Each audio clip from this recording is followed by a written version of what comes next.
Meus amigos e minhas amigas, bem-vindos a todos e a todas ao canal do Instituto de Economia da UFRJ. Eu sou Ronaldo Bicalho e esse é o Curto Circuito, um programa do Grupo de Economia da Energia que discute os grandes temas do setor elétrico aqui no Brasil e no mundo.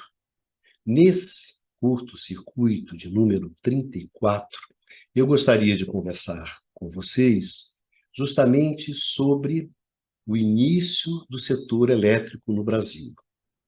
Um início marcado por uma característica muito forte do setor, uma característica que estava presente nesse nascimento e vai continuar com o setor ao longo de toda a sua trajetória, que é a contemporaneidade. O setor elétrico brasileiro nasce contemporâneo. Ele evolui contemporâneo. É um setor do seu tempo, é um setor da sua época, um setor que sempre esteve na mesma página daquele setor americano, do setor europeu, enfim, do que você tinha de mais avançado no setor. Nós sempre tivemos atualizados. Essa é a grande característica do setor elétrico brasileiro desde o início, a sua contemporaneidade. Nós somos o setor da nossa época, do nosso tempo. Nós nunca fomos um setor atrasado, não. Fomos sempre um setor atualizado. Essa é uma característica muito importante para a gente entender a evolução do setor elétrico brasileiro, para a gente entender como é que nós chegamos até aqui. Então, nesse curto circuito, eu gostaria justamente de conversar sobre esse tema com vocês. Mas antes disso, eu gostaria de conversar sobre o curto-circuito. Uma coisa pequena, uma coisa que nós estamos fazendo, que a gente espera que contribua para que vocês possam aproveitar mais o curto-circuito. O curto-circuito, nós já temos 30, com esse é o 34º programa.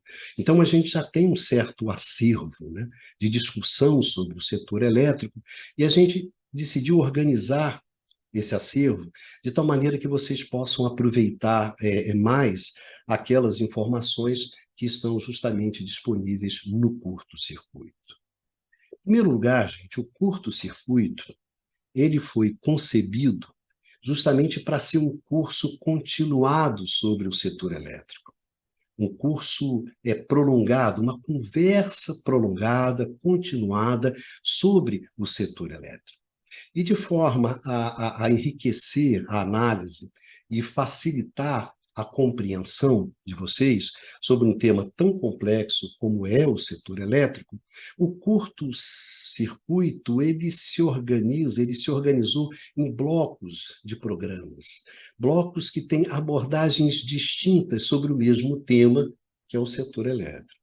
Então, a gente tem um bloco de programa que a gente chama de curto-circuito notícias, que é justamente aqueles programas que discutem os principais eventos que estão acontecendo no setor, aqui e no mundo. Temos também um curto-circuito questões-chave, que procura analisar as questões fundamentais que estão presentes, no debate do setor. Além desse curto-circuito notícia, desse curto-circuito questões chaves, a gente tem também o curto-circuito evolução, no qual a gente vai debater os grandes acontecimentos, as grandes decisões e os grandes embates, que marcaram a evolução do setor. Temos também o curto-circuito política energética, que aborda os grandes temas da política energética e os seus desdobramentos, sobre o setor.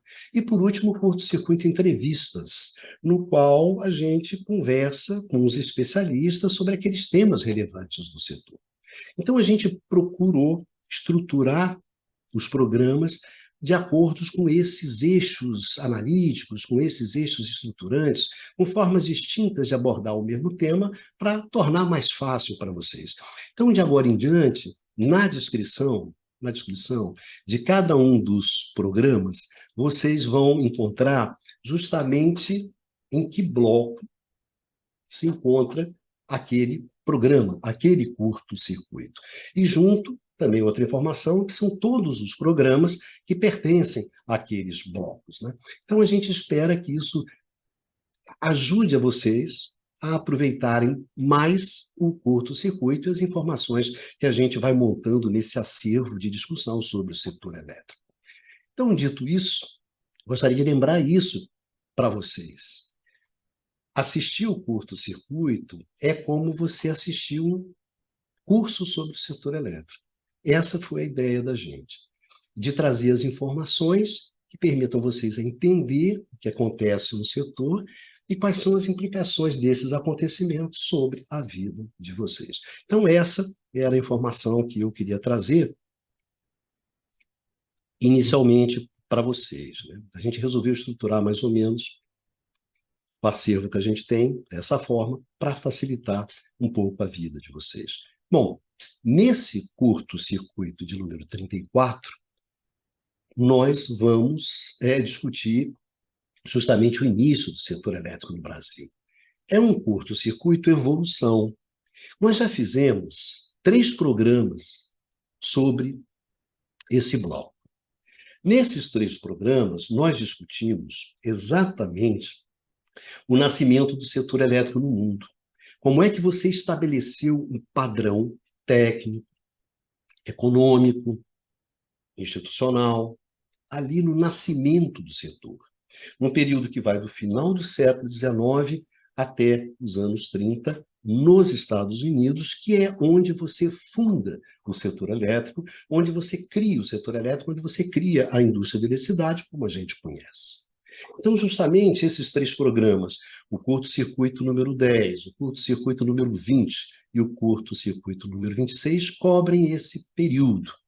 No curto-circuito 10, a gente tem justamente o estabelecimento da base técnica, centrada na opção do sistema único, como forma de explorar ao máximo as economias de escala e de escopo, e dessa maneira jogar os custos lá para baixo, as tarifas lá para baixo, e viabilizar o acesso para a sociedade de um insumo, que era a energia elétrica, que ela desejava profundamente naquele momento, naquela virada de século. O curto-circuito número 20 vai discutir a base econômica, focando no monopólio, na criação do monopólio, na institucionalização do monopólio, que é chave justamente para quê? Para viabilizar as economias de escala e de escopo, para levar essas economias de escala até o limite. E no curto-circuito 26, a gente vai discutir o quê? A base político-institucional, a presença do Estado, o Estado que entra justamente para fazer a coordenação dos interesses, a coordenação política e institucional que viabilizasse justamente aquela base técnica e aquela base econômica, né? Se sustentando na essencialidade da energia elétrica. Energia elétrica é um insumo essencial para o bem-estar e para o desenvolvimento econômico, e também, por outro lado, na excepcionalidade, no fato do mercado elétrico ser um mercado excepcional, peculiar, diferente dos outros. Então, para você garantir o acesso da sociedade a esse bem essencial a partir de um mercado que era muito peculiar, era necessário a presença do Estado. Então, essa discussão está justamente no curto-circuito 10, no curto-circuito 20 e no curto-circuito 26. O que é que nós vamos fazer hoje? Nós vamos fazer justamente trazer essa discussão para o Brasil. O que nós vamos contar hoje é como é que isso bateu no Brasil. Como é que nós lidamos com isso? Como é que foi o início do nosso setor? E como esse início foi muito marcado por essas coisas que estavam acontecendo justamente nos Estados Unidos, mas foi muito simultâneo, muito junto, né? Nós estivemos muito junto nesse processo. Daí que a gente chama atenção a contemporaneidade. Gente, nós estávamos na mesma página, nós estávamos no mesmo tempo. O que eles faziam lá, nós fazíamos aqui. Enfim, é isso que a gente vai conversar hoje, nesse curto-circuito evolução, nesse curto-circuito de número 34. Vamos, então, fazer uma viagem ao passado, uma viagem lá ao final do século XIX no Brasil até os anos 30 e descobrir que muitas das coisas que nós temos hoje têm a ver com essa fundação do setor elétrico brasileiro. Então, vamos lá começar pelo início, né? Os primeiros eventos que caracterizam a chegada da energia elétrica no Brasil.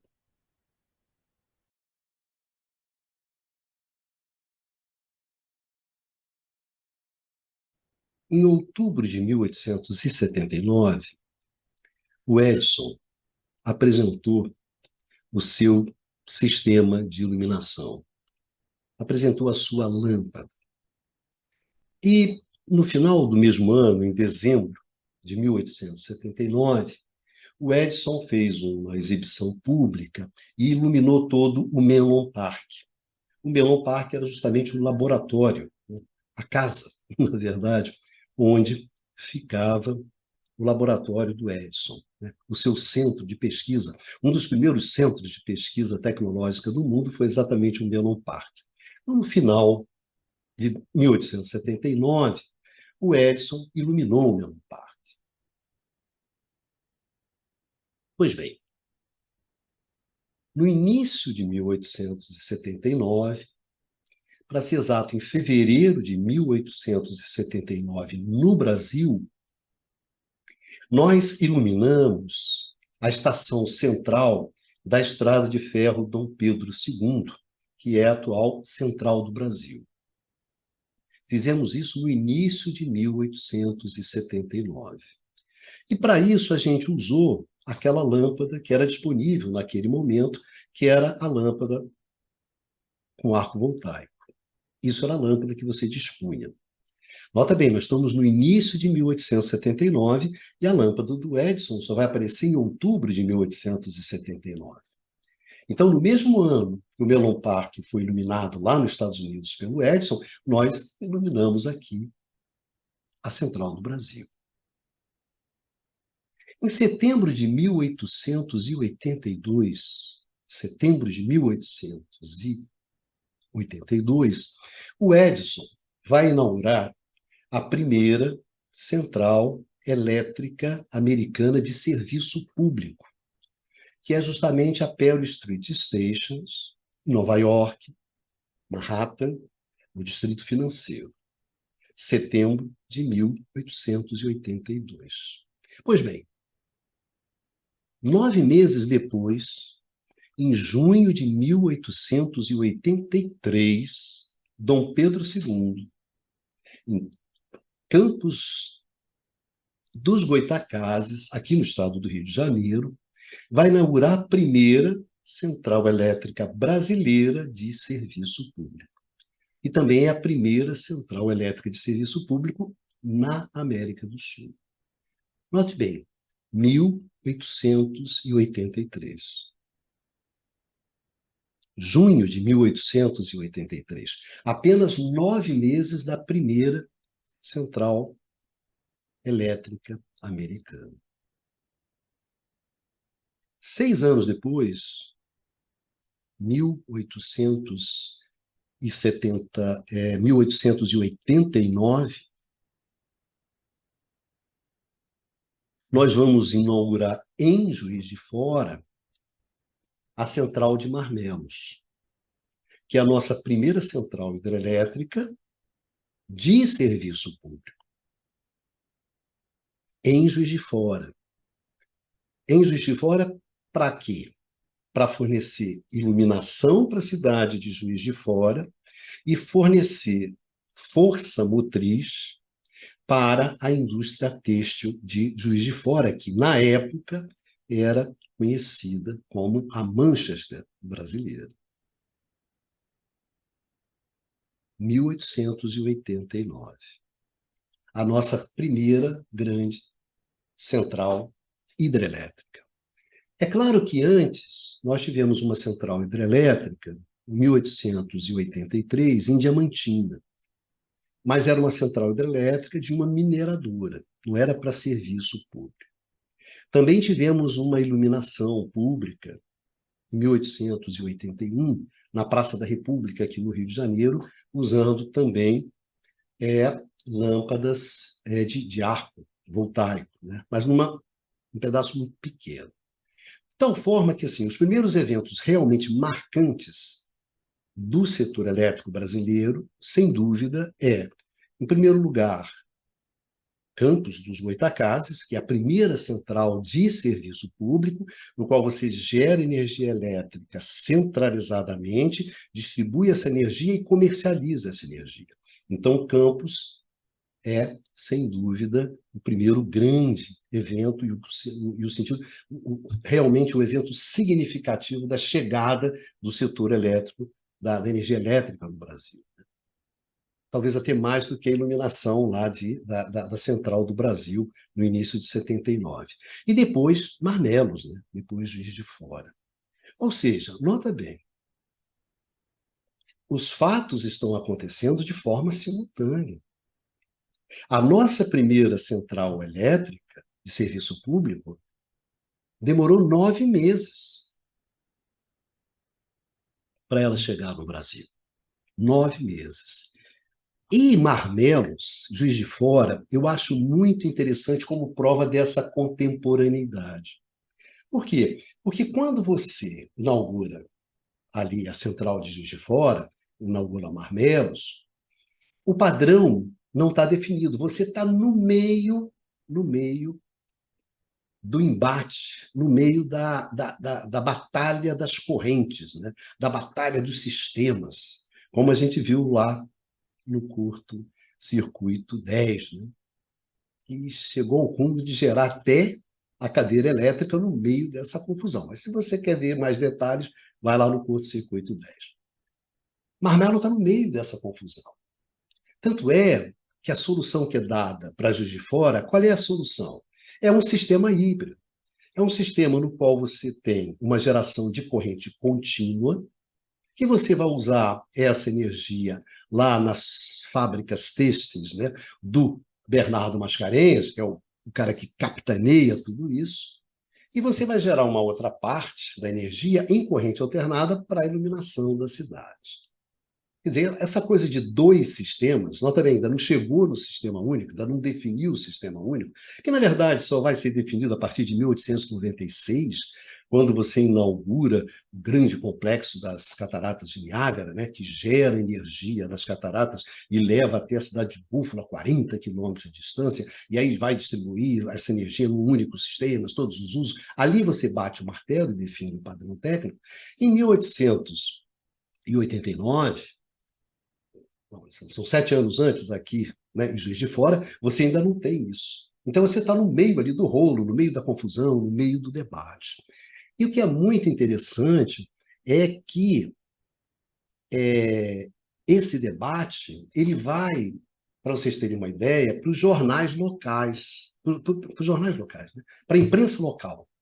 Então, onde aquele debate que a gente viu lá no Curto Circuito 10, né, sobre, não, o perigo de você usar corrente alternada, o perigo de você ter altas tensões, a energia elétrica mata, né? Lembra disso lá do Curto Circuito 10? Isso vai aparecer nos jornais de Juiz de Fora, né? É muito legal, porque o Bernardo Mascarenhas, ele publica uma nota, né, de um membro lá da Comissão de Inspeção de Eletricidade de Nova York, e nessa nota se dizia o seguinte: olha, de 1.200, 1.300 mortes, né, por desastre na cidade de Nova York, só 5 foram por energia elétrica. Então, a energia elétrica não mata, calma aí, vamos devagar. E o dado que tem interessante é que as mortes por carroça e por carro, né, chegaram em Nova York a ser 50, 60 mortes. Né? Então, a conclusão é que carroça matava mais do que energia elétrica. Então, só para ter uma ideia, quando a gente fala sobre a contemporaneidade, sobre estar na mesma página, estar na mesma jogada, né? Não é uma brincadeira, né? Porque o debate que você estava travando ali nos Estados Unidos, que era um debate muito intenso, muito forte, entre as duas soluções, né, técnicas, esse debate foi desembarcar em Juiz de Fora. Né? Então, a gente não está falando sobre bolinhos, né? A gente está falando sobre uma coisa que é muito importante. Né? Pois bem, esses foram os dois eventos assim marcantes do início, né, do setor elétrico, que a gente pode dizer assim como dois eventos marcantes da fundação do setor elétrico brasileiro, ali mais ou menos como um setor, no sentido de você gerar energia elétrica, mas não é gerar energia elétrica para o seu próprio uso. tá certo? Como era o caso lá, por exemplo, lá da primeira central hidrelétrica da gente, em Diadema, né? Em Diamantina, né? Em Minas Gerais, por uma mineradora, lá no Ribeirão do Inferno, não. Isso lá em 1883 é uma geração para uso próprio, né? Serviço público, campos, né? Campos, ou central térmica. Uma central térmica, o modelo é o mesmo modelo usado pelo Edison, né? Você tem uma geração de vapor, só que essa geração de vapor, no caso brasileiro, era feita a partir de lenha. No caso da Pearl Street Station, em Nova York, era feita a partir de carvão, né? Então, mas depois que você gera, você joga num dínamo, gera energia elétrica e distribui essa energia. Então, o modelo é o mesmo, tá certo? E a mesma coisa acontece em Marmelos, a mesma coisa acontece em Juiz de Fora, né? O padrão tecnológico era o padrão que você tinha. Mesmo no caso de Juiz de Fora, que é um padrão ainda indefinido, mas é o padrão que se tem. O que é marcante desses primeiros passos, desse primeiro momento que a gente tem no caso do setor elétrico brasileiro, né? Primeira coisa, gente, é que, assim como no mundo, a energia elétrica ela era acessível apenas àquelas regiões mais ricas e àqueles setores econômicos mais importantes. Nesse exato momento, de Campos e de Juiz de Fora, a energia elétrica é um bem de luxo. Ela ainda é um bem de luxo. E fortemente marcada pelo modelo do Edison, né? Em termos de serviço público, o que você tem? Você tem a iluminação, e você tem ali o início do transporte coletivo urbano, que é o bonde elétrico. Um bonde que já em 1883 você tinha aqui em Niterói.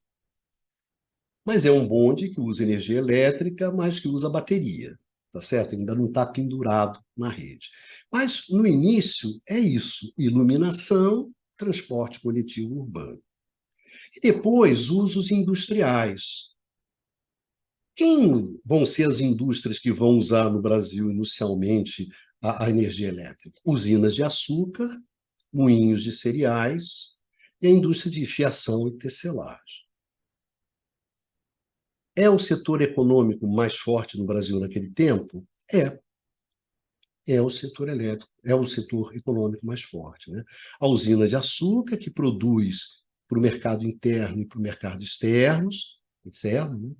Os moinhos de cereais, que é ali a primeira fonte de acumulação do capital industrial no Brasil, e fiação e tecelagem, que era o grande mercado interno. Então, são essas indústrias que vão inicialmente demandar energia elétrica para o seu próprio uso.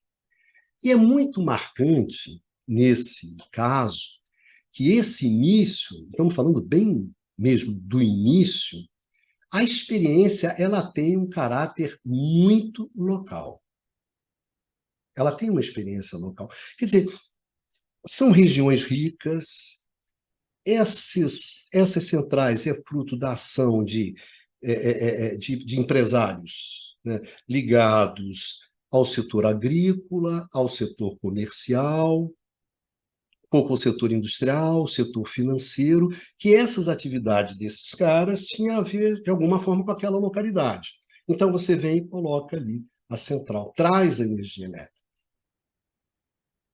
É uma prova de riqueza, de desenvolvimento econômico, de abundância desses caras e daquela região. Nesse exato momento, a gente não pode dizer que você tem um padrão técnico, um padrão organizacional, um padrão institucional definido, porque você também não tem no setor elétrico mundial. Então, nós não temos, mas o mundo também não tem. Então, nesse exato momento, não dá para se falar sobre a existência de um setor elétrico brasileiro. Você ainda não tem uma indústria elétrica, você não tem um padrão técnico, um padrão tecnológico, um padrão de financiamento dessa atividade. São justamente os primeiros passos, né? E tem algumas coisas que eu acho muito interessante sobre essa experiência, para a gente ter uma noção um pouco do que é o Brasil, essa relação brasileira com a contemporaneidade, com a modernidade. Eu acho o caso de Campos um caso muito interessante. Por quê? Campos é uma região rica. Sim, é uma região rica. Da onde é que vem a riqueza de Campos? A riqueza de Campos vem da indústria açucareira. Campos era, assim, a terceira economia açucareira do Brasil. Então tinha peso, era uma região rica. Mas nessa atividade açucareira, o que você encontra? Como você encontra no Brasil? Estamos em 1883, em Campos dos Goytacazes. É um país onde vigora a escravidão. Vigora a escravidão. Uma parte dessa riqueza açucareira, ela é obtida a partir do trabalho escravo. Então, se por um lado você tem toda a contemporaneidade, toda a modernidade tecnológica que a energia elétrica traz, por outro, você tem a completa extemporaneidade social, né? Que é a presença da escravidão. Eu acho que é muito interessante essa combinação, né, do máximo da modernidade tecnológica, que era a energia elétrica naquele momento, e o máximo de atraso social, que era a escravidão, e convivendo ali em Campos dos Goytacazes, no Brasil.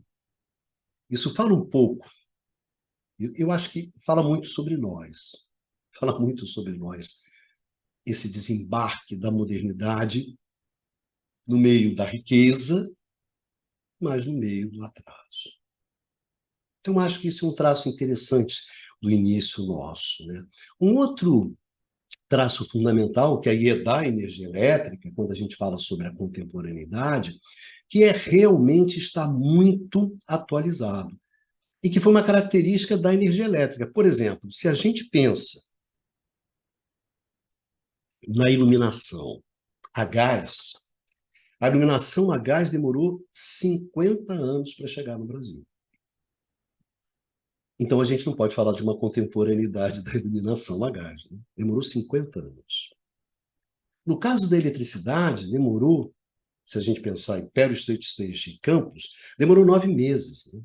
Então, não eram mais décadas, eram meses. Então, sem dúvida, a energia elétrica, em termos desse par e passo, dessa atualização, dessa contemporaneidade da agenda, sem dúvida, ela foi bastante peculiar, ela foi bastante importante.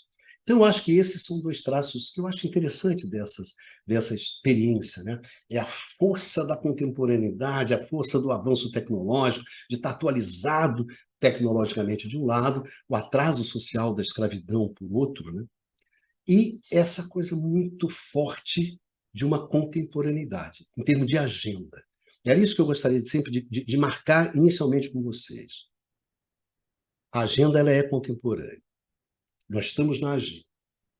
Vamos enfrentar problemas na hora de implementação dessa agenda? Sem dúvida que vamos. Vamos por quê? Porque os nossos recursos não são os mesmos recursos dos caras. Recursos técnicos, gerenciais, financeiros, institucionais. O Estado americano não é o Estado brasileiro. Certo? Nossa capacitação tecnológica não é igual à capacitação dos caras. Então, na hora de implementar a agenda, claro que você vai ter descompassos naturais em função dessa simetria, dessa diferença de recursos. Mas a agenda, aonde a gente tem que ir, o que a gente tem que procurar e que recursos a gente tem que reunir, isso era bastante atualizado e bastante contemporâneo.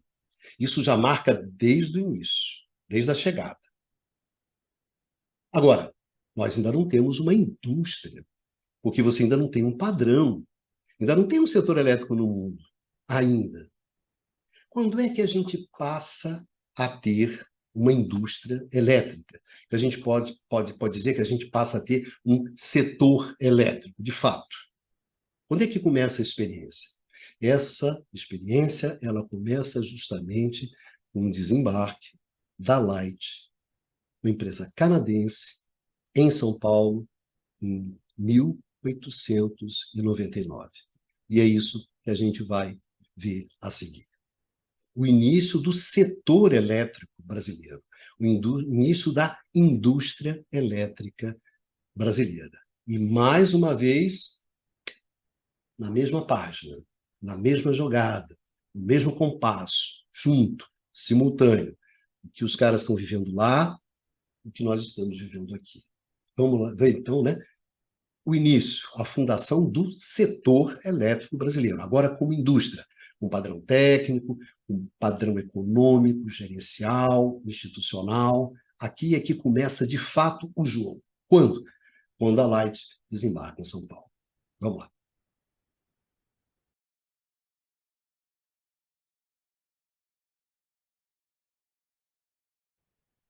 O setor elétrico brasileiro, ele começa, de fato, com a chegada da Light em São Paulo, em 1899.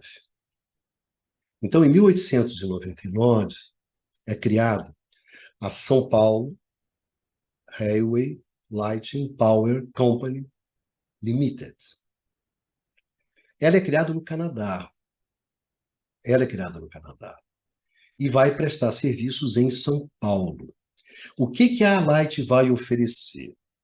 A Light vai oferecer iluminação, vai oferecer energia para a força motriz e também vai oferecer o serviço de transporte coletivo, usando energia elétrica, né, que era o bonde elétrico. Então, ela desembarca em São Paulo justamente para oferecer esses serviços, em 1899. Em 1904, a Light ela desembarca no Rio de Janeiro. Então é criada a Rio de Janeiro Tramway Light and Power Company Limited, que era a Light Rio. Então a Light ela vai ocupar o Rio de Janeiro e São Paulo. Na verdade, os dois maiores mercados que você tinha no Brasil. Em 1912, o que a Light vai fazer? Ela vai criar a holding, reunindo a Light São Paulo e a Light Rio, que é a Brazilian Tractions Light and Power Company Limited, que é a holding. Ou seja, a Light é uma empresa holding, que eram exatamente a forma como você estava organizando o setor elétrico, o negócio nos Estados Unidos. Em 1927, a gente vai ter um outro evento importante, que é o desembarque de uma empresa americana, dessa vez, não é canadense como a Light, que é a American Foreign Power, a ANFOR. A ANFOR era o braço externo da Bond Share Corporation americana. No Brasil, desembarque em 1927. Então, essas duas empresas estrangeiras, a Light e a Anfor, elas vão marcar o quê? Elas vão marcar a fundação do setor elétrico brasileiro. Então, a primeira fase do setor elétrico brasileiro, que vai até 1930, é marcada, essa primeira fase ela é marcada fortemente pela presença dessas duas empresas, a Light e a Anfor. Qual é o contexto internacional? Qual é a contemporaneidade? Toda.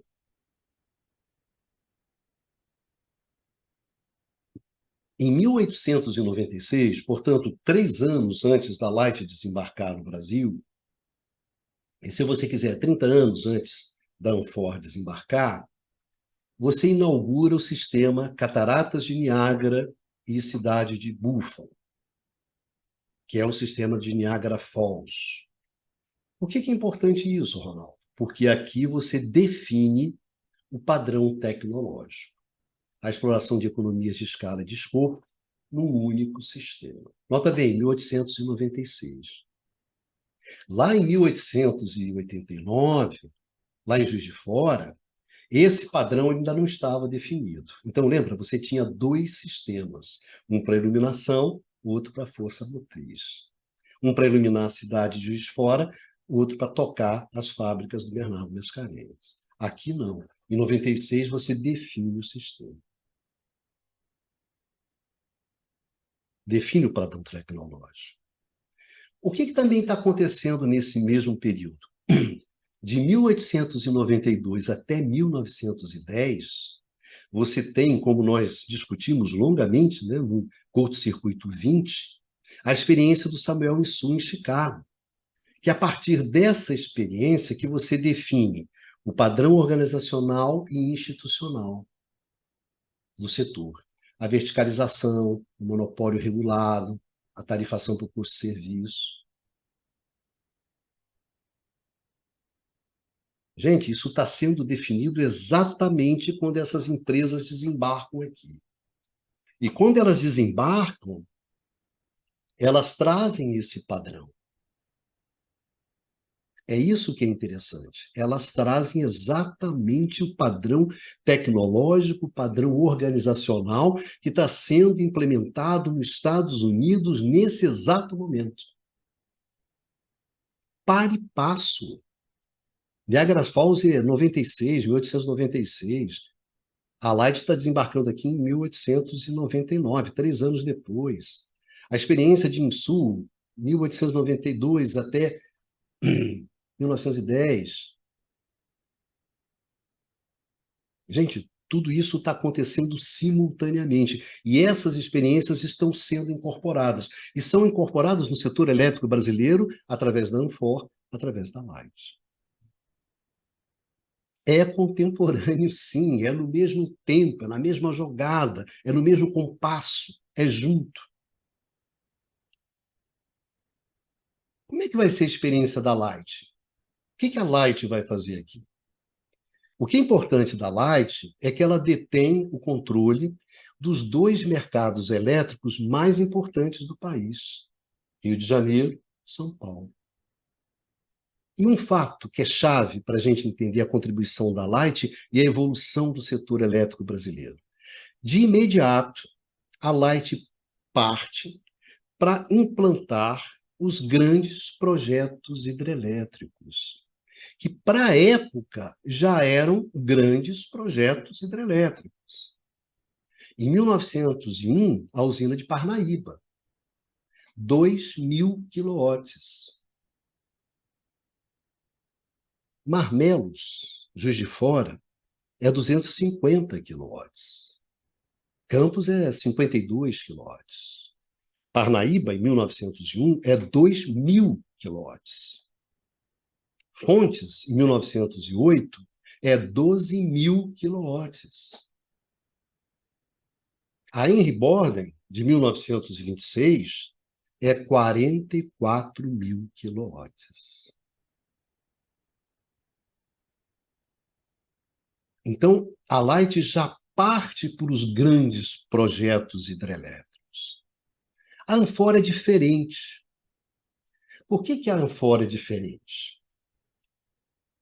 Porque, quando ela desembarca, os dois grandes mercados, né, estamos falando de 1927, que é Rio e São Paulo, já estão sob o controle da Light. Então, o que a Anfor vai fazer? Ela vai para as capitais. Ela vai para as cidades mais importantes dos demais estados. Né? E ela faz uma coisa que é diferente da Light. Ela vai adquirindo aquelas empresas que existem. Né?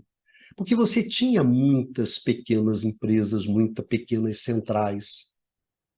Então, a Anfor ela vai justamente adquirindo tudo isso.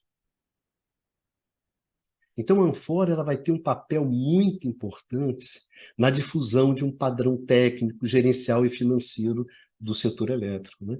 Porque ela ficou com um monte de ativos que eram tremendamente heterogêneos, não é isso? E ela tem que organizar aquilo, ela tem que dar uma lógica técnica, gerencial, financeira, contábil aqui. Então, ela foi muito importante justamente na difusão de padrão técnico, gerencial, financeiro, contábil, dentro do setor elétrico. A Anfor foi uma grande escola dos engenheiros brasileiros. Mas são duas dinâmicas completamente diferentes, né?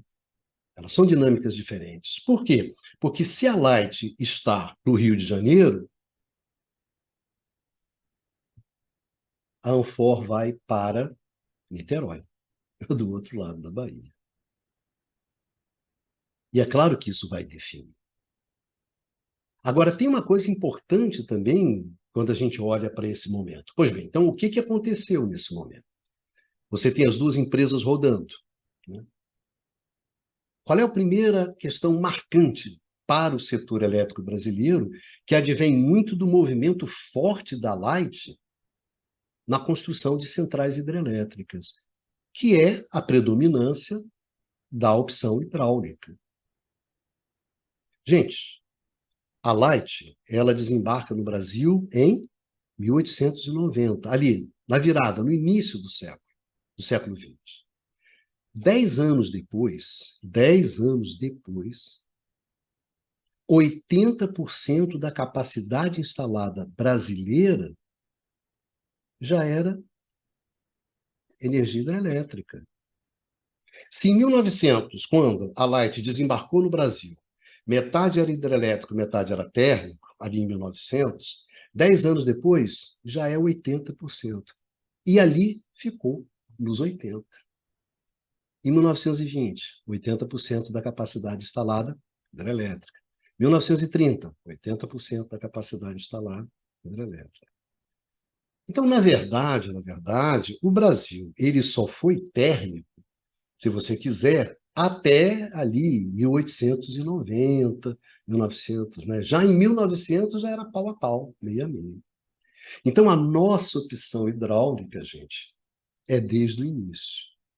O setor elétrico brasileiro já nasceu, se a gente considera justamente a partir da experiência da Light, da Anfor, que é ali que a gente tem um setor elétrico, já nasceu hidráulico. Nós já nascemos hidráulicos. Foi uma opção desde o início explorar, né, o potencial hidráulico. E nisso a Light foi muito importante. Por outro lado, a gente tem uma grande concentração regional. Onde é que está essa capacidade instalada? Onde é que a gente tem energia elétrica no Brasil? No Sudeste. 80% da capacidade instalada está no Sudeste. 10% no Nordeste, 8% no Sul do país e 2% no Norte, né? Então, tem uma concentração grande. Sudeste 80%, Nordeste 10%, Sul 8%, e o Norte do país apenas com 2% da capacidade instalada.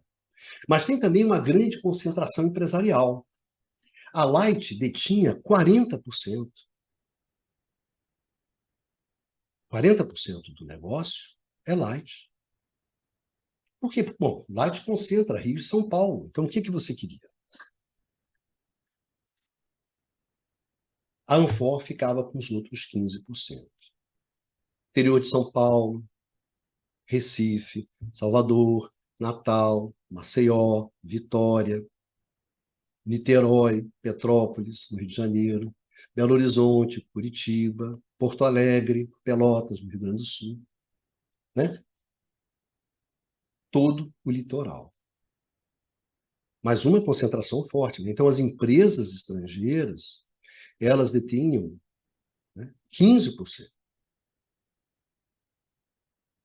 Mas não é que você detém 15% apenas, né, do negócio, do mercado, da capacidade instalada, mas era justamente dos mercados relevantes. Rio, São Paulo e todas as capitais. Então, tem uma concentração na mão das empresas estrangeiras, uma concentração que é, sem dúvida, muito grande. Então, na verdade, são elas que vão determinar a evolução do setor elétrico brasileiro durante esses anos. Naturalmente, vão ser as empresas estrangeiras. São elas que têm a capacidade instalada relevante. São elas que têm o mercado relevante. Então, quem dita o ritmo do setor elétrico brasileiro durante esse período são as empresas estrangeiras, a Anfor e a Light. Isso aqui não tem nenhuma dúvida, por bem ou por mal. E quando a gente pensa em termos de recursos, né? Porque a gente tem uma agenda. Essa nossa agenda, ela é uma agenda que é uma agenda contemporânea, ela é super atual. Os caras estão implementando as empresas holdings nos Estados Unidos e nós estamos implementando as nossas empresas holdings aqui. Então, a agenda, olha, tem que ser um sistema único, tem que ser exploração de economia de escala e de escopo. Não é à toa que a Light vai para cima das grandes obras, né? Das grandes centrais. É exploração de economia de escala. Então, você está decidindo o jogo, é um monopólio regulado, não importa, nós estamos no mesmo jogo. Nós estamos juntos. Sintetizado o quê? Nas empresas holdings, para o bem ou para o mal. É a base técnica, é o padrão técnico, é o padrão econômico, é o padrão institucional, como a gente vai ver. Estamos juntos. Mas aí, qual é o problema? Não, tenho claro qual é a agenda. Mas como é que eu implemento? E aí que vem a questão fundamental. Quais são os recursos que a gente tem para implementar essa agenda? É uma agenda contemporânea? É. Não tem dúvida nenhuma sobre isso. Estamos ali updated, atualizado. No F5, não é isso? Acho que é o F5, né, que atualiza. A gente está ali junto. Mas e os recursos? Bom, primeira coisa, os recursos naturais desenha-se claramente desde o início o seguinte: exploração do potencial hidráulico. Isso é definido por uma estratégia clara da Light. A Light pode fazer e pode partir para a construção de grandes barragens, porque do outro lado ela tem dois grandes mercados. Então, essa estratégia de construir grandes barragens, de explorar economias de escala, de explorar economias de escopo, é possível por quê? Porque você detém os dois mercados elétricos mais importantes do país, que é Rio e São Paulo. Então, você garante o quê? A demanda da energia gerada dessas grandes barragens. Quem é que garante essa demanda? É justamente os dois grandes mercados. Então, a Light, ela combina escala e mercado. E, em cima disso, define, olha, a base de recursos naturais, a base sobre a qual o setor elétrico brasileiro vai ser erguido é a base hidráulica. Então, a Light tem um papel muito, muito importante nisso, porque define a base de recursos naturais. Pois bem, potencial hidráulico nós temos, isso a gente tem, então vamos explorar. E quando a gente pensa em termos de recursos técnicos, em termos de recursos gerenciais, onde nós fomos buscar esses recursos? Justamente nas empresas estrangeiras. São elas que detêm a capacidade técnica do setor, são elas que detêm a capacidade gerencial do setor. Ou seja, são recursos estrangeiros. E os recursos financeiros? Também são os recursos dessas empresas estrangeiras. É esse capital que vem para o Brasil justamente para financiar a instalação desse serviço público de energia elétrica e muito sustentado na expectativa da modernização do país, principalmente de Rio e de São Paulo, na urbanização, na industrialização. Essas empresas apostam nisso. Então, esses recursos vêm. O que não tem nada de mais, né? É um movimento que, nesse exato momento, você observa do capital estrangeiro, internacional, indo para esses países justamente para implementar o quê? Implementar infraestrutura. Tudo certo. Mas olha só, são recursos estrangeiros. Eu tenho recursos estrangeiros em moedas fortes, em libra, em dólar, e por outro lado eu tenho uma receita, que é uma receita na moeda local, em cruzeiro. Como é que se faz? E numa moeda que se desvaloriza frente a essa moeda estrangeira. Como é que eu resolvo isso e como é que isso foi resolvido? Isso foi resolvido através da cláusula ouro. Qual era o objetivo da cláusula ouro? O que era a cláusula ouro? A cláusula ouro, basicamente, é o seguinte: você tem a tarifa de energia elétrica e ela é parcialmente, né, definida em papel moeda, ou seja, na moeda local, e em ouro. E essa parcela ouro, ela é atualizada pelo câmbio médio mensal. Então, se a moeda local se desvalorizasse, a tarifa aumentava automaticamente. E esse reajuste era mensal. E indiscutível. Ia lá no jornal, via quanto era o câmbio, atualizava, atualizava a tarifa. Então, a cláusula ouro era fundamental para fechar esse financiamento externo, porque garantia, na verdade, no mínimo, uma parcela da tarifa, que essa parcela ela era consistente com o financiamento em moeda estrangeira. Essa era a cláusula ouro. Então, ela atende as empresas estrangeiras, mediante atualização tarifária, justamente face àquela desvalorização da moeda. E fazendo isso, ela permitia que essas empresas estrangeiras cobrissem os seus encargos financeiros externos e remetessem os dividendos para as matrizes. Então, o recurso financeiro é estrangeiro e você compatibilizou isso através da cláusula 1. Então, os recursos técnicos eram das empresas estrangeiras, os recursos gerenciais eram das empresas estrangeiras, os recursos financeiros também eram das empresas estrangeiras. Em termos de recursos institucionais, Ronaldo, olha só, em termos de recurso institucional, político-institucional, olha também o seguinte: não há nenhuma, nesse momento, não há nenhuma legislação específica para regular o serviço elétrico. Não há. Cada concessão é uma concessão, cada contrato é um contrato. E o poder concedente, ele depende do caso.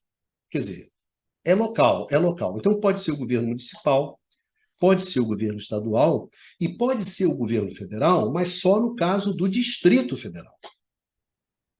Então, isso que é importante, quer dizer, você não tem uma legislação, você não tem uma legislação específica para o serviço elétrico nesse momento. Você resolve em cada caso, em cada concessão, em cada contrato, em cada municipalidade, em cada governo estadual. Cada caso é um caso. Então, esse que é a situação. Em termos de recursos políticos, é muito interessante chamar atenção para isso. Quer dizer, não há conflito entre os interesses do setor agroexportador e os interesses das empresas estrangeiras de serviço público. É muito interessante isso, porque quando você chega com essas empresas, o desenvolvimento desse setor de serviço público para fornecer energia elétrica, ele se vai ficando mais autônomo do setor agroexportador, porque ele é muito mais puxado por um setor industrial que está nascendo, sobre demandas associadas à modernização do país, à urbanização, às grandes cidades, do que o setor agroexportador. De escola, de escola. E o que é interessante é que de escola, desse setor, que tinha tido alguma relevância lá nos primeiros passos do setor, ele descola e viabiliza, então, a implementação, a expansão, mas não há conflito ali. Não há conflito. E isso é bastante interessante. E a decisão política, ela se dava no âmbito local. Então, toda a coordenação política, toda a gestão de conflitos, ela é uma gestão local, é uma coordenação local, dentro do Estado, dentro do município, não é isso? No Distrito Federal, que era o Rio de Janeiro. Então, a coordenação era num âmbito bastante restrito, que é esse âmbito local, não é isso? Então, quando a gente pensa em síntese, qual é a dotação de recursos que nós tínhamos para implementar essa agenda ali contemporânea naquele momento e representado pelas empresas holdings, os recursos naturais eram os hidráulicos. Os recursos técnicos, gerenciais e financeiros, todos eles eram recursos estrangeiros. Então, graças a esses recursos estrangeiros, a gente viabilizou a implementação dessa agenda contemporânea. E quais eram os recursos político-institucionais? Eles eram específicos a cada situação local. E nessa situação local, você não tinha ainda conflitos que fossem relevantes. É no estado de São Paulo, é no Distrito Federal, é em Belo Horizonte. É muito específico, local. Não é um problema difícil articular esses interesses no âmbito local. Então, eu acho que justamente no período que vai ali do desembarque da Light até os anos 30, o que nós temos? Nós temos a primeira fase de expansão do setor elétrico brasileiro. Nós tínhamos uma agenda contemporânea e conseguimos reunir os recursos justamente para implementar essa agenda. Tínhamos recursos naturais, que é a energia hidráulica, o potencial hidráulico, o que permite a gente, desde o início, note bem, desde o início, operar com uma escala mais elevada do que os outros operavam, ou seja, os outros países que tinham uma base térmica operavam numa determinada escala. Desde o início, a partir do momento que a gente vai para o hidráulico, a gente já opera com uma escala mais elevada. Então, demanda mais coordenação. Mas como é que nós resolvimos esse problema? Dentro das empresas holdings. Então, conseguimos amelhar os recursos necessários. Né? Que recursos são esses? Os estrangeiros. Técnicos, gerenciais, financeiros, através de uma solução como a cláusula ouro. Mas foi uma solução que ali vai funcionar. Então, essa primeira fase da expansão do setor elétrico brasileiro é marcada justamente pela presença das empresas holdings estrangeiras, que foram chaves, elas foram chaves. Para quê? Para a gente implementar a agenda da época. Mas aí vem os anos 30. E aí a gente dá uma nova rodada na contemporaneidade. E essa nova rodada na contemporaneidade vai exatamente implodir esse modelo que vigorou até os anos 30. É a nova contemporaneidade destruindo justamente aquela contemporaneidade anterior. Ou seja, os tempos estavam mudando no setor elétrico, os tempos estavam mudando no setor elétrico americano.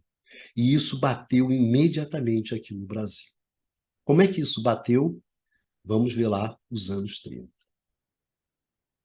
Mais uma vez, uma agenda contemporânea e os esforços para reunir os recursos necessários a implementar essa agenda. Mas continua sendo uma agenda contemporânea. Ainda estamos na mesma página, estamos na mesma jogada, estamos no mesmo lance, estamos no mesmo compasso. Vamos ver lá os anos 30.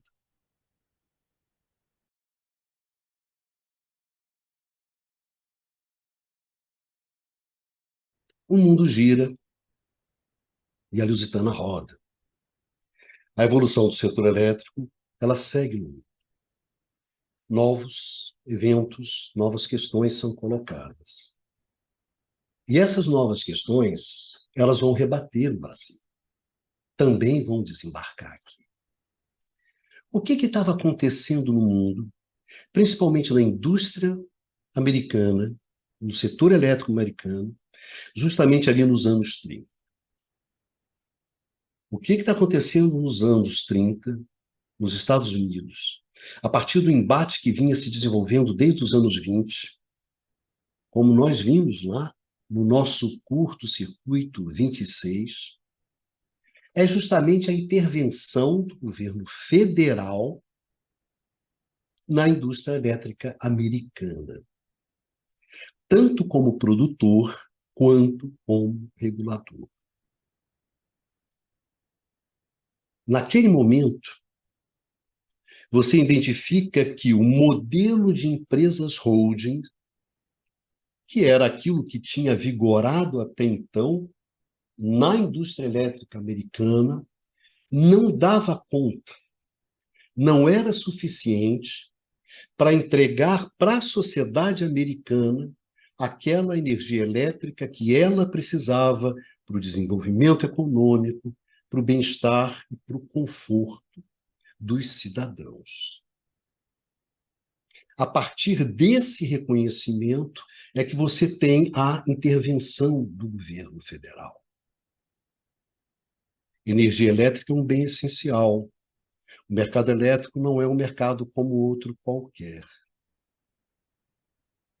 Em função disso, ele tem que ser um mercado fortemente regulado.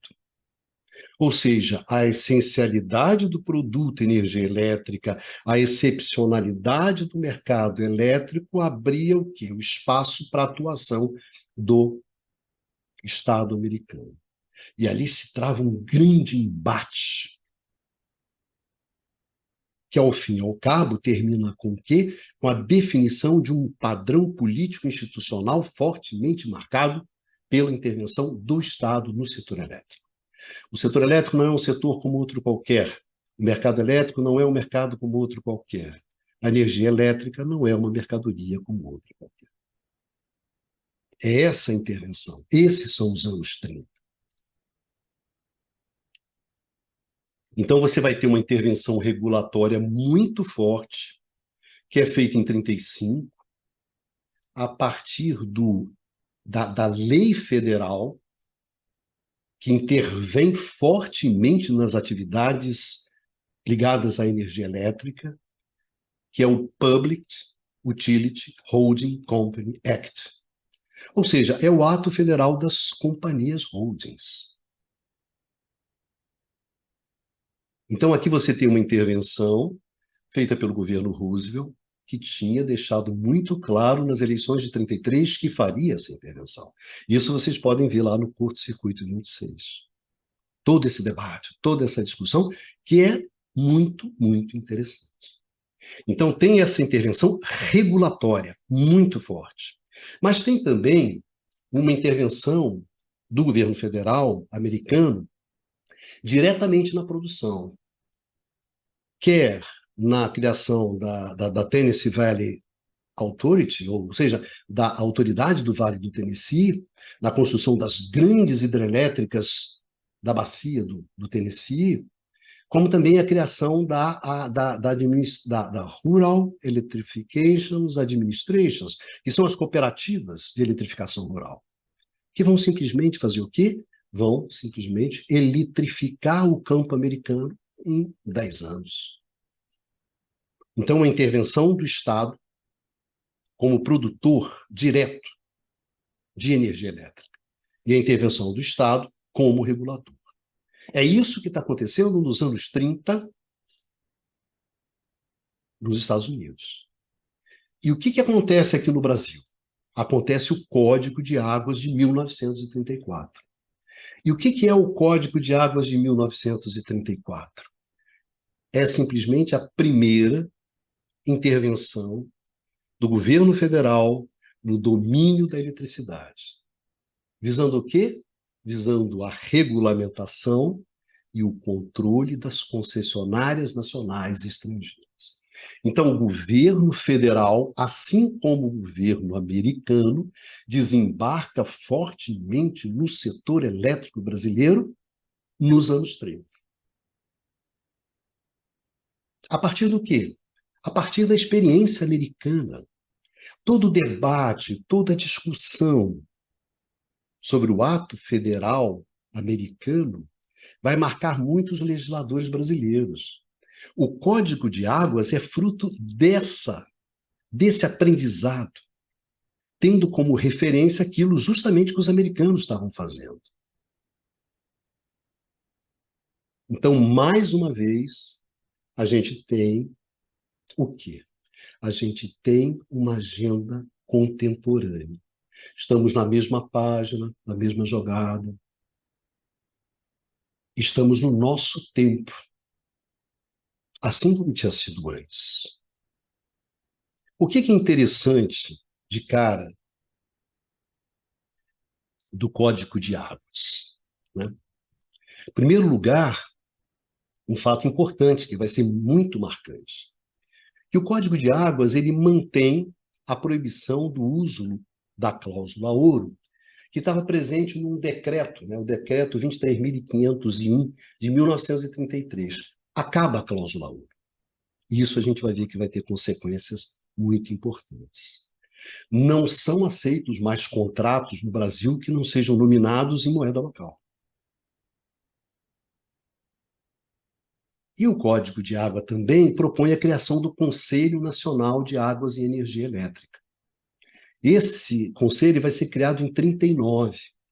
Qual é a finalidade desse conselho? É justamente o quê? Organizar planos de expansão para a energia elétrica e regulamentar o Código de Águas. O que a gente está colocando aqui? Vocês viram o grau de concentração em termos regionais? Quem é que tinha energia elétrica no Brasil? Apenas as grandes capitais. O interior, tirando algumas cidades do interior de São Paulo, ricas, o interior nem passava. O Nordeste, quase nada. O Norte, quase nada. Então, aquela necessidade, né, que vai se. Aquele processo de a urbanização, a modernização, a industrialização que se avizinha, demanda uma quantidade de energia, uma expansão do setor elétrico, que as empresas holdings, Anfor, Light, não tinham condições de fornecer. Então você tem que ter uma nova rodada, é um outro jogo. E aí precisa o quê? Precisa da presença do Estado. Porque, na verdade, só o Estado teria condições concretas e objetivas de mobilizar os recursos técnicos, econômicos, financeiros, gerenciais, institucionais, que viabilizasse essa agenda da forte expansão do setor elétrico, da capacidade de ofertar energia elétrica, que é algo que já começa a pintar ali nos anos 30 e que estoura nos anos do pós-guerra, a forte expansão da oferta de energia elétrica no mundo inteiro. Então, esse desafio se coloca também para nós. O Código de Água representa isso, a intervenção do Estado, mas a intervenção do governo federal. E o que diz o Código de Águas de algumas questões que são importantes, né? Olha só, as empresas elétricas, elas passam a ser fiscalizadas pelo governo. Então, elas passam a ser fiscalizadas, inclusive a sua contabilidade, ou seja, a contabilidade das concessionárias tem que ser abertas para um órgão regulador. Elas têm que ser abertas para o Estado, passam a ser fiscalizadas. As tarifas não é mais cláusula ouro, esquece isso. As tarifas vão ser estabelecidas na base do serviço prestado pelo preço de custo, ou seja, pelo custo de serviço. A tarifa ela tem que cobrir o custo de operação, tem que cobrir o custo de manutenção e dar uma determinada remuneração para o capital que foi investido nessas empresas. É tarifação por custo de serviço, e isso está no Código de Águas. Como é que você vai remunerar? Como é que você vai avaliar o capital que foi colocado naquela empresa? O Código de Águas define que, olha, o capital das empresas ele vai ser avaliado na base do custo histórico. E é interessante que você começa a definir uma remuneração do capital que, na verdade, só vai ser definida lá em 1941, que você diz o seguinte, olha, a remuneração do capital vai ser 10%. Eu garanto uma remuneração de 10% do seu capital. Embora isso esteja ensaiado no Código de Águas, isso só vai ser definido, não em 34, mas já em 41, através de um decreto-lei. É claro que isso muda completamente o jogo. Completamente o jogo. E o que acontece a partir daí? A partir daí você tem um impasse. Você tem uma reação das empresas holdings. Você tem uma reação das empresas concessionárias, assim como você teve nos Estados Unidos. Como a gente viu lá no Curto-Circuito 26, o embate entre o Roosevelt e as empresas holdings foi um embate sangrento, pesado, muito pesado. E aqui também não foi diferente. Aqui você gera um impasse. Qual é a posição das concessionárias? Elas são contra o fim da cláusula ouro. Sem cláusula ouro não tem jogo. Elas são contra o emprego do custo histórico. Elas são contra a taxa de remuneração do capital de 10%. Elas acham insuficiente.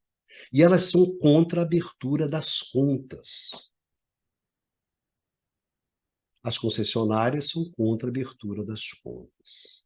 A Light, meus amigos, vai sair do Brasil em 1978. Se não me falha a memória agora. A Light, ela nunca abriu as suas contas. O Código de Águas determina que as contas sejam abertas. A Light nunca abriu as suas contas. Nunca. Então, essa é a posição das concessionárias. Não colocamos mais nenhum puto nesse jogo. E o poder concedente? Qual o problema do poder concedente? O problema do poder concedente é que ele não tem mecanismos, ele não tem instituições para intervir de fato na indústria elétrica. Essa que é a questão essencial do Código de Águas. Nós não temos os recursos políticos e institucionais, o Estado brasileiro naquele momento, para intervir no setor elétrico. E principalmente para intervir como produtor, ocupando os espaços, né, que estavam sendo abandonados pelas empresas estrangeiras. Então você tem um impasse. E esse impasse, ele se traduz no quê? Na interrupção do investimento por parte das concessionárias e na deterioração do serviço. Então, o primeiro resultado da cláusula ouro, na verdade, do Código de Águas, o primeiro resultado é o impasse. É o impasse. Ou seja, e aí se coloca uma questão que vai ser fundamental para a gente entender a lógica do setor elétrico brasileiro. Você tem uma agenda, tá certo? Você tem uma agenda. A sua agenda é contemporânea. A intervenção do Estado não é uma invenção lá do governo tenentista, se você quiser, do governo da Revolução de 30. A intervenção do governo federal, do Estado, do setor elétrico, é algo que você observa claramente no caso americano, claramente. E também vai observar claramente depois na Europa. Nós não estamos inventando a roda, nós não estamos inventando nada. Aqui não tem uma agenda que seja nossa. É a agenda. Mas na hora de mobilizar os recursos para viabilizar essa agenda, aí que vem o problema. A começar pelos recursos financeiros, né? A partir do momento em que você pega e diz assim, olha, a cláusula ouro está extinta, a nova regulamentação, né, trazida pelo Código de Águas inviabiliza o esquema de financiamento estrangeiro da expansão da indústria elétrica brasileira, né? Até então, esse financiamento externo era viabilizado pela existência da cláusula ouro. Quando você tira a cláusula ouro, o que que fica? Os caras não. Sem cláusula ouro, né, sem essa atualização continuada, constante das tarifas, não tem jogo.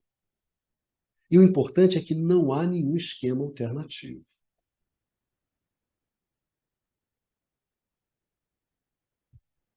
Não há. Então, o que que acontece? Porque aqui se trata de uma questão objetiva, que era dos recursos institucionais. Passa a existir uma legislação federal específica para regular o serviço elétrico? Sim, é verdade. Passa a existir. Todas as concessões têm que se adaptar a essa legislação? A princípio, todas as concessões. Lembra que você tinha a concessão mais variada? Tem a concessão que é municipal, tem a concessão que é estadual, tem a concessão que é do Distrito Federal. Todas elas têm que seguir o Código de Águas. E dentro disso, o governo federal passa a ter um papel-chave na regulação do serviço. E o que acontece em termos objetivos de recursos políticos? Aqui é interessante. Aqui você passa a ter um conflito. Você tem um conflito entre o poder concedente e as concessionárias estrangeiras. Claramente. Porque o poder concedente passa a ser o quê? O governo federal. Então, você tem esse conflito entre o poder concedente e as concessionárias estrangeiras. Antes você não tinha. Porque o poder concedente era simplesmente o quê? O poder concedente era simplesmente local, municipal, estadual. Agora não, agora você tem um ente, que é o governo federal. Esse é o poder concedente. E, evidentemente, a partir do Código de Águas, estabelece o conflito entre o poder concedente, entre o governo central e as concessionárias estrangeiras, claramente. Você passa a ter também um conflito entre o governo federal e os governos estaduais, principalmente entre o governo federal e São Paulo. Porque até então, a solução paulista em torno da Light tinha funcionado. Tinha funcionado. Até então, a presença de uma empresa estrangeira como a Light tinha garantido a expansão do setor elétrico paulista.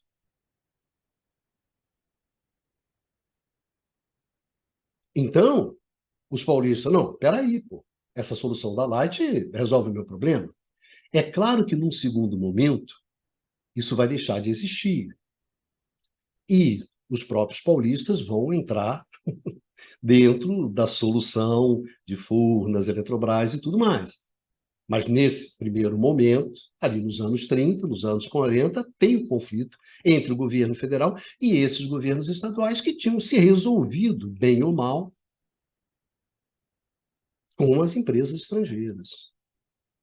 E passa a ter um outro conflito também, além do poder concedente às concessionárias estrangeiras, governo federal e governos locais, estaduais principalmente, um conflito entre o setor industrial nascente e as concessionárias estrangeiras. Porque esse setor industrial nascente identifica rapidamente que essas concessionárias estrangeiras não vão ser capazes de fornecer a energia elétrica necessária para a industrialização. E isso acontece principalmente fora de São Paulo, no Rio Grande do Sul, em Minas Gerais, pegando aqui o Sudeste. Então, é claro que os recursos políticos necessários para você gerenciar esses conflitos, que antes não existiam e agora passam a existir, esses recursos são maiores. E o Estado brasileiro, naquele momento, não tinha. Então, quando a gente olha em termos da dotação de recursos, ali em 30, o que a gente vê? Os recursos naturais, tudo bem, continuam sendo os recursos hidráulicos. Os recursos técnicos continuam sendo os recursos estrangeiros, aqueles recursos que estão nas concessionárias estrangeiras. Os recursos gerenciais continuam sendo aqueles que estão aonde? Nas concessionárias estrangeiras. E os recursos financeiros? Esses desapareceram. Simplesmente desapareceram. E os recursos político-institucionais? E aí que eu acho que é uma coisa muito marcante do Código de Águas, que é o seguinte: nós tivemos recursos político-institucionais suficientes para destruir a ordem antiga, mas insuficiente para construir uma nova. Para construir justamente essa nova ordem, para implementar a nova agenda, a gente ia ter que ter muito mais recursos político-institucionais do que a gente tinha. Então, naquele momento, e eu acho que é muito interessante a gente ter claro isso, a nossa agenda era contemporânea. O Código de Águas não tem nada de extemporâneo. Ele está no seu tempo, colado no seu tempo, colado no ato federal americano. A gente está na mesma página, como eu sempre brinco, né? Na mesma página, na mesma jogada, no mesmo lance, no mesmo compasso. Estamos juntos, mas não temos os recursos. O Estado brasileiro não é o Estado americano. A estrutura partidária, política institucional brasileira não é a estrutura americana. Então, ali faltou nossos recursos. Então, o que vai acontecer desde então? Você define uma agenda, que é uma agenda contemporânea, mas só que você, nos próximos anos, toda a luta do setor elétrico brasileiro é justamente reunir aqueles recursos técnicos, aqueles recursos gerenciais, aqueles recursos financeiros e aqueles recursos político-institucionais, justamente para quê? Para implementar essa nova agenda do setor elétrico, que vai ser a agenda do setor elétrico em todo o pós-guerra. Mas isso é uma outra história. Essa história a gente não vai aprofundar aqui, nesse curto-circuito 34. A gente vai esperar para um novo curto-circuito evolução, para justamente ver como é que essa agenda foi implementada, que é uma luta gigantesca, maravilhosa, de figuras gigantescas, enormes, que vão aparecer na história do setor elétrico. O setor elétrico brasileiro, ele tem figuras gigantescas, admiráveis. A construção, né, de pegar essa agenda lá definida nos anos 30, que funda o setor elétrico no mundo e que vai definir toda a evolução do setor elétrico nos próximos 30, 40 anos, essa agenda, a gente estava nessa agenda. Ó, a agenda é essa, o caminho é esse, a gente tem que correr atrás disso. E aí você começa a correr atrás. E aí vão surgindo figuras, soluções, coisas muito, muito, muito interessantes. Mas isso a gente vai ver no próximo curto-circuito, né? No próximo curto-circuito evolução. Então, hoje, o que eu queria discutir com vocês e chamar a atenção de vocês era isso, a contemporaneidade. Nós sempre tivemos, sempre fomos um setor elétrico do nosso tempo, da nossa época. Não importa se lá desde o nascimento, desde Campos dos Goytacazes, passando por Marmelos, passando mesmo pela vinda das empresas holdings, passando pelo Código de Águas, sempre tivemos antenados. Qual é a agenda? Qual é o futuro do setor? Qual é a trajetória de desenvolvimento do setor? Qual é o caminho? Isso a gente sempre, sempre teve muito claro na cabeça da gente. E a gente teve uma burocracia estatal, né? Uma burocracia estatal brilhante, que é fundamental no sentido de entender essa agenda, implementar essa agenda. E tivemos uma parcela do setor industrial brasileiro capaz também de entender essa agenda. Então, essa questão da contemporaneidade, de estar no seu tempo, de estar no seu lugar, é o grande traço do setor elétrico brasileiro. Isso deve encher a gente de orgulho, porque não só a gente definiu a agenda, mas a gente foi capaz de correr atrás dela. E olha bem, essa contemporaneidade, ela vale tanto para o bem quanto para o mal, para as dificuldades. Quando chega nos anos 90 e você tem uma agenda liberal, que é uma agenda extremamente conflituosa com as características do setor elétrico brasileiro, você pode discordar dessa agenda, mas essa agenda é uma agenda contemporânea. A agenda liberal dos anos 90 era a agenda do setor elétrico no mundo. Nós éramos contemporâneos. Quer nos nossos acertos, quer nos nossos erros, nós sempre fomos contemporâneos. Essa é a grande característica do setor elétrico. Para fazer o certo, para fazer o errado, não importa. A gente está na área. Né? O Zeitgeist, como diz os alemães, né? O espírito do tempo, o espírito da época. Para o setor elétrico, o Zeitgeist, a gente sempre teve nele. Isso que é importante. E por que a gente traz isso? Para encerrar, né? Justamente nesse momento do setor elétrico brasileiro. Porque justamente nesse momento do setor elétrico brasileiro, a gente tem uma agenda que não é contemporânea. Ela não é a agenda do seu tempo. A agenda da modernização, da liberalização do mercado. É uma agenda de 40 anos atrás. Privatização não é agenda. Ou seja, nós perdemos aquela nossa característica essencial, fundamental, que fez com que a gente construísse um dos setores elétricos mais interessantes que tem no mundo. Nós perdemos isso. Perdemos a capacidade de estar na mesma página, no mesmo compasso, na mesma jogada, no mesmo tempo, no seu tempo. Hoje, nós estamos fora do tempo, fora do lugar. Estamos num limbo. Estamos no limbo. Não estamos discutindo uma agenda de setor elétrico. Estamos apenas discutindo uma agenda de negócios. Até quando a gente vai discutir um tema contemporâneo, que é a transição, nós não vamos discutir uma agenda de transição. Nós vamos discutir o quê? Uma agenda de negócios. Todo mundo lá com a sua agendinha individual, pessoal. Não importa. Então, eu acho que é muito importante, quando a gente vê, quando a gente discute a evolução do setor elétrico brasileiro, é ver muito claro o que nós fizemos de certo, o que a gente fez de certo, onde é que a gente acertou. Eu tinha uma grande amiga, que é a Carmen Alvear, professora, que dizia que o setor de energia no Brasil era a prova do nosso engenho, e ela era chilena. Provava a nossa capacidade, a nossa engenhosidade, a nossa criatividade tecnológica, econômica, institucional. Era uma prova da força da nossa gente, daquilo que nós somos capazes de fazer. Então, por isso que eu gosto sempre de lembrar esses momentos, né? Quando nós soubemos o que fazer no momento em que a gente devia fazer. A gente sabia qual era a agenda contemporânea, onde é que estava o futuro do setor elétrico, qual era a trajetória, qual era o caminho que a gente tinha que tomar, e a gente vinha justamente tentando amealhar os recursos técnicos, econômicos, financeiros, políticos, para viabilizar essa agenda. Essa é a grande força do setor elétrico brasileiro. E não essa coisa pusilânime que a gente tem hoje.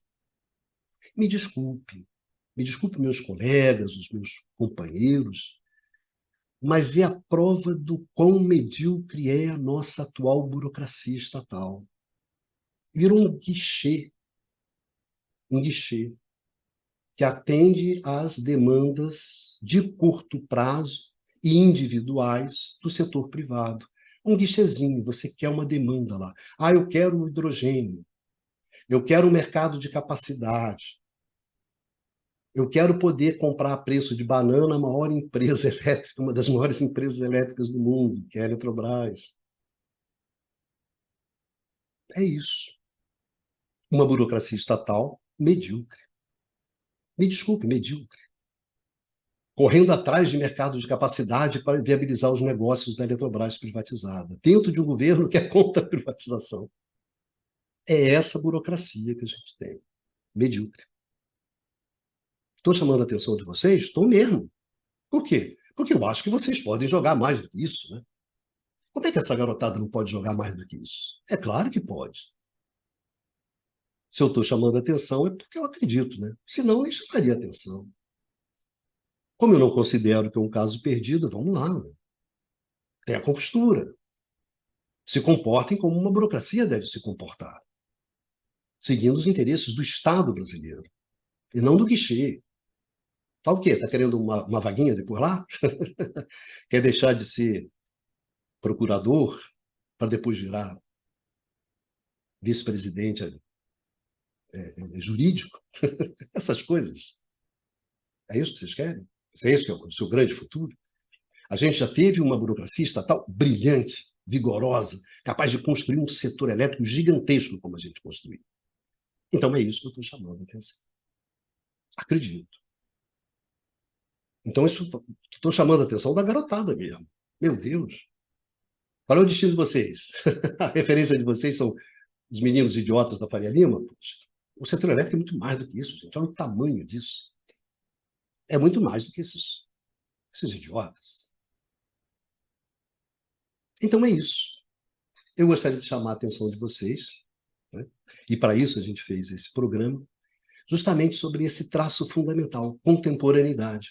O que falta na agenda do setor elétrico brasileiro hoje? Contemporaneidade. Qual é a grande agenda do setor elétrico no mundo hoje? Como é que a gente viabiliza essa agenda? Como é que a gente junta recursos para viabilizar essa agenda? Quais são as grandes vantagens que nós temos? Gente, é isso. Esse é o grande desafio.